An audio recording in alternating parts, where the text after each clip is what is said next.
Elijah Brooks lived in a small, quiet neighborhood where everybody knew each other by name. His house, an old white building with a red door, sat on the corner near the playground. The kids liked him because he always waved, and sometimes handed out little candies when their parents weren't looking. Grown-ups liked him too, even though he mostly kept to himself. Miss Carla James, who lived 2 houses down, often watched Mr. Brooks from her kitchen window. She had moved into the neighborhood about 5 years ago and quickly noticed him. He wasn't a man of many words, but when he spoke kindly.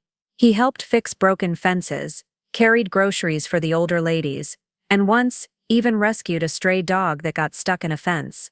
Most people around the block knew that Mr. Brooks had served in the military a long time ago.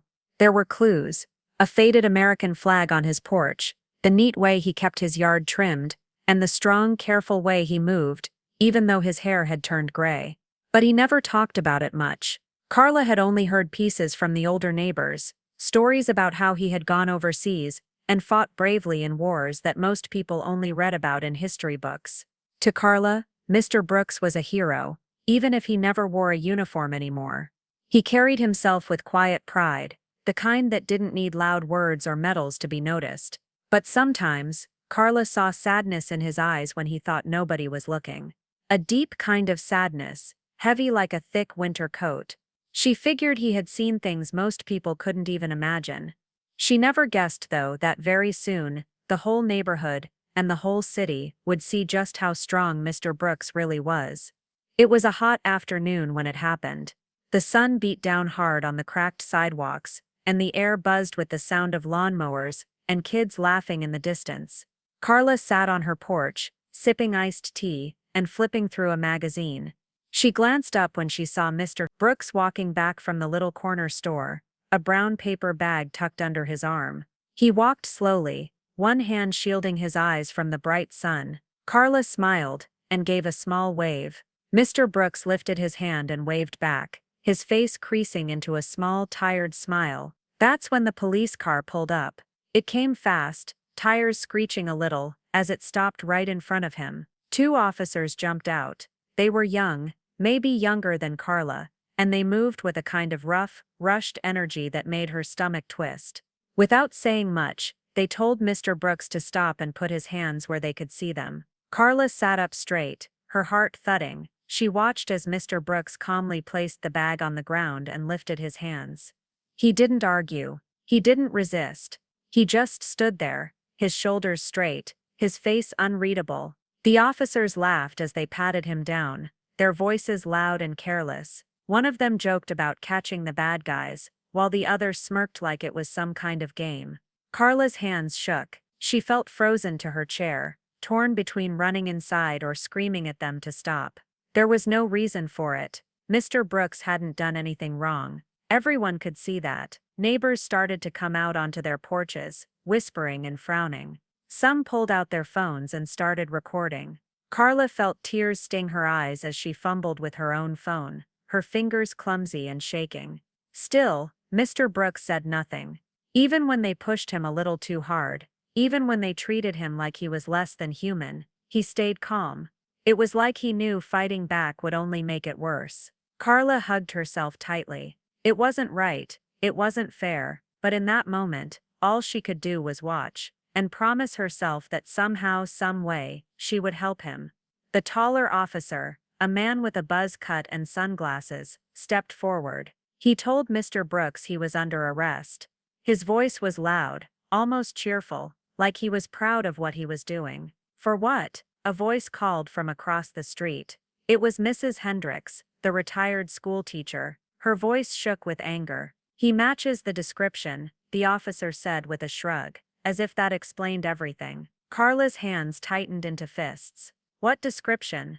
Mr. Brooks was just walking home with groceries. He wasn't hurting anyone. He wasn't even in a hurry. Without another word, the officers grabbed Mr. Brooks' arms and yanked them behind his back. The bag he was carrying fell to the ground, groceries spilling out, a loaf of bread, a can of soup, a few apples rolling into the street. The handcuffs clicked around his wrists, too tight. Mr. Brooks winced, but stayed silent. Carla could see his jaw clench. He didn't yell, he didn't curse, he didn't fight back. A few neighbors started to shout now, louder this time. "This is wrong. He didn't do anything. You should be ashamed." One of the officers waved them off like they were nothing more than flies buzzing around. Carla's phone trembled in her hands as she kept recording. Her heart pounded so loudly, she could barely hear the angry voices around her. The police pulled Mr. Brooks toward the car roughly. His old body moved stiffly, but he didn't stumble. He walked with dignity, even with his hands locked behind him. Before they shoved him into the back seat, Mr. Brooks looked up, just for a second. His eyes met Carla's across the street. They weren't angry eyes. They weren't even scared. They were tired. Tired like someone who had fought too many battles for too long. Tired like someone who had seen promises broken over and over again. And somehow, that made Carla even sadder than if he had looked afraid. The car door slammed. The engine roared. And just like that, Elijah Brooks was gone, taken away like a criminal. Even though the real crime was the way they treated him. Carla wiped her eyes quickly, swallowing the lump in her throat. She knew one thing for sure. This wasn't over. The whole neighborhood felt different after that day. The sunshine didn't seem as bright. The air felt heavier, like a thick blanket pressing down on everyone. Kids didn't play outside as much, and people spoke in hushed voices on their porches. Even the birds seemed quieter. Carla couldn't stop thinking about Mr. Brooks. Every time she passed his house, she felt a tight pain in her chest. His porch light stayed off. His mailbox stayed empty. The red door looked lonely without him coming and going. At the small grocery store, at church, even at the park, everyone was talking about what had happened. Some people wanted to organize a protest. Others were too scared, worried the police would come after them next. Some thought writing letters to the mayor would help. A few just shook their heads sadly and went about their business. But Carla knew they couldn't just forget. Not this time. So, she and a few others, Mrs. Hendricks, Mr. Rivera from the corner store, and a few teenagers from the high school, started gathering statements about Mr. Brooks. Good stories, true stories, times he had helped them, protected them, made their lives better. Carla spent her evenings writing them down carefully, making sure every word counted. She wanted the court to see Mr. Brooks the way they did, not as some suspect or problem, but as a hero who had already given more than enough for his country and his community. They found out that the hearing would be soon. Carla wasn't sure what would happen, but she knew one thing: Mr. Brooks wouldn't stand alone. Not this time. The day of the hearing, the courthouse was packed. Carla sat near the back with Mrs. Hendricks and a few others from the neighborhood. She clutched her notebook tightly, her heart beating so fast it made her feel dizzy. The room buzzed with whispers, reporters scribbling in notepads, neighbors murmuring, and officers chatting among themselves like they didn't have a care in the world. The two policemen who arrested Mr. Brooks leaned against a wall, laughing quietly like they were at a party instead of a courtroom. Carla's stomach twisted. How could they laugh? Didn't they see what they had done? The heavy wooden doors opened, and everyone turned. Mr. Brooks walked in, flanked by a lawyer. He wore a simple dark suit that hung a little loose on his thin frame. His shoes were polished, and his silver hair was neatly combed. But it wasn't his clothes that made everyone stare. It was the way he walked, tall, proud, and steady. Even with everything stacked against him, Elijah Brooks carried himself like a soldier walking into battle. Carla felt tears sting her eyes again, but she blinked them back. She needed to be strong, just like him. Mr. Brooks didn't look at the officers. He didn't look at the reporters. Instead, he nodded once at the people from his neighborhood, his people, and sat down quietly. The judge, a serious-looking woman with short brown hair, called the room to order. The buzz died down, but Carla could still hear her own breathing, loud in her ears. The prosecutor stood and started reading off the charges: resisting arrest, suspicious behavior, and a bunch of other things that sounded made up. Carla bit the inside of her cheek to keep from shouting. When it was time for Mr. Brooks to speak, the whole room held its breath. Even the laughing officers grew quiet, their smiles fading just a little. Carla leaned forward, her hands gripping the edge of the bench. She didn't know exactly what Mr. Brooks was going to say, but she knew it was going to matter, and maybe, just maybe, it would change everything. Mr. Brooks stood up slowly, the cuffs of his jacket brushing against the worn wood of the defense table. He walked to the front of the courtroom and faced the judge, his hands clasped calmly in front of him. At first he didn't say anything. The silence stretched across the room, heavy and real. Even the reporters stopped writing. The police officers shifted uncomfortably. Then, in a low, steady voice, Mr. Brooks spoke. "My name is Elijah Brooks," he said. "I am 67 years old. I served in the United States Army for 22 years. He paused, letting the words sink in. "I fought in wars most people only read about in textbooks. I watched good men, men who looked like me, men who didn't, bleed and die beside me. We fought for freedom, for the idea that all of us, no matter what we looked like, mattered." Carla felt a lump rise in her throat. She saw others dabbing their eyes with tissues. "I came home believing I had earned my place in this country," Mr. Brooks continued. "Believing that after everything I gave, I would be treated with respect, with dignity." His voice didn't rise, he didn't shout. He just spoke plainly, and somehow, that made it even more powerful. "But what I found," he said, his voice a little rough now, "was that some people still see me as a threat. Not because of what I do, not because of who I am, but because of who I am, but because of the color of my skin." He turned slightly, looking around the room, at the officers, at the judge, at the people packed into the benches. "I have faced real enemies," he said.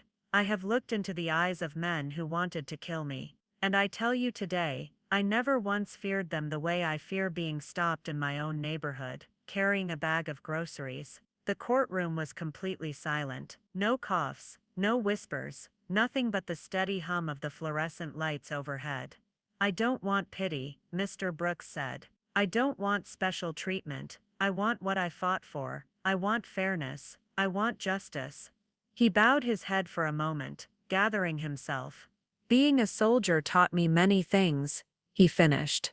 "It taught me to stand tall, even when the world tries to push you down. It taught me that real strength isn't loud. It doesn't bully. Real strength is quiet. Real strength is holding your head high when everything around you tells you to bow it." Carla felt her chest ache with pride. Around her she could hear soft sniffles. Even the police officers, once so full of laughter, looked down at their feet, their faces red and ashamed. The judge leaned forward slightly, her face serious, her hands folded tight. Mr. Brooks looked at her and said, very simply, "I am not your enemy. I am your neighbor. I am your fellow American." Then he stepped back, his hands still steady, his back still straight, and sat down quietly. And for a long, long moment, nobody in that room dared to speak. The judge sat very still for a long moment after Mr. Brooks finished speaking. She looked down at her papers, then back up at him. Her face was hard to read, but her eyes were softer now, full of something that looked like respect. She cleared her throat and leaned forward, her voice firm but gentle. "Mr. Brooks," she said, "this court thanks you for your service to our country, and for the reminder today of what real honor looks like." Carla let out a shaky breath she hadn't realized she was holding. The judge turned toward the prosecutor's table. Her tone changed, growing sharper. "These charges should never have been brought," she said. "There is no evidence that Mr. Brooks committed any crime. Being a black man walking home from the store is not a crime. It never has been, and it never will be." A murmur went through the courtroom. Carla felt her heart lift. "I hereby dismiss all charges against Mr. Brooks, with prejudice," the judge said firmly, "meaning they can never be brought again." She turned back to Mr. Brooks. "I am sorry that you were treated this way," she said. "On behalf of this court, and this city, I apologize." Mr. Brooks nodded once, his face calm. He didn't smile, but there was a small light in his eyes, a tiny flame of something that looked a little like peace. The judge banged her gavel. "This hearing is over." As people stood up, there was a strange feeling in the air, part sadness, part hope. Carla knew things wouldn't change overnight. She knew there were still big problems to fix, but she also knew something important had happened here today. And it had started with a man who chose to speak the truth, even when it hurt. After the hearing, the crowd spilled out onto the courthouse steps. People hugged each other. Some cried openly. Others just stood close together, feeling the weight of what had just happened. Carla wiped her eyes and hurried down the steps. She found Mr. Brooks, standing quietly by the sidewalk, his hands tucked into his jacket pockets. He looked almost the same as always, calm, steady, but there was something lighter about him now, like a heavy burden had been lifted from his shoulders. "Mr. Brooks," Carla said softly. He turned toward her and smiled, a real smile this time, small but warm. "Thank you," she said, her voice trembling. He shook his head gently. "It wasn't just me," he said. "It was all of you." People started gathering around them. Mrs. Hendricks, Mr. Rivera, the teenagers, even strangers who had watched the hearing from the back rows. One by one, they clapped him on the back, shook his hand, or just stood near him, offering silent support. The news cameras showed up, but Mr. Brooks didn't seem to care about the flashing lights or the shouting reporters. He wasn't interested in being a hero on TV. He was already a hero to the people who mattered. Carla walked home later that day, feeling a little different. The world still wasn't perfect, not by a long shot. But Mr. Brooks had shown her something powerful. Sometimes strength doesn't come from fighting with fists. It comes from standing tall, speaking the truth, and believing in your own worth even when others try to tear you down. The neighborhood felt different too. There was more kindness, more watchfulness. People waved to each other more. They spoke up quicker when something wasn't right. They didn't stay silent anymore. And every evening, when Carla looked out her kitchen window, she could see the red door down the street. And sometimes, just sometimes, she would see Mr. Brooks sitting on his porch again, head high, eyes steady, watching over his neighborhood, not as a soldier, not as a suspect, but as a man, strong, proud, and free, exactly how it should be.